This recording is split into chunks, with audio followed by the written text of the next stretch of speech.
Mr. President, the floor is yours. Ukrainian President Volodymyr Zelensky used his platform at the World Economic Forum on Tuesday to urge the West to unite to stop Russia's invasion and the man behind it. In fact, Putin embodies war. We all know that he is the sole reason why various wars and conflicts persist and why all attempts to restore peace have failed, and he will not change. He will not change. We must change. Zelensky told the gathering that Western hesitation in its backing of Kyiv and fears of an escalation in the war were costing time and could prolong fighting by years. Nearly 2 years after Russia launched its full-scale invasion, Zelensky strongly opposed freezing the conflict along its current lines.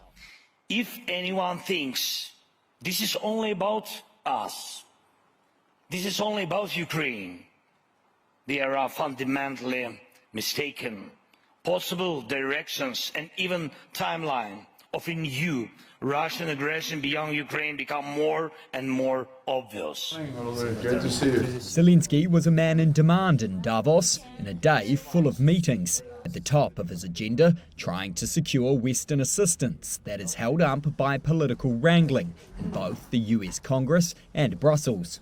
The Ukrainian leader sat down with US Secretary of State Antony Blinken and other senior US officials and emerged from a sit-down with European Commission President Ursula von der Leyen in good spirits. President Zelensky, how did the meeting go, sir?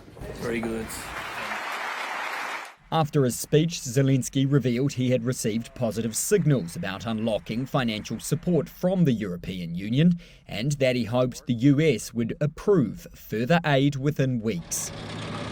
The forum comes as Kyiv's troops are on the defensive footing after a major counter-offensive last year failed to break Russian defensive lines in Ukraine's occupied south and east.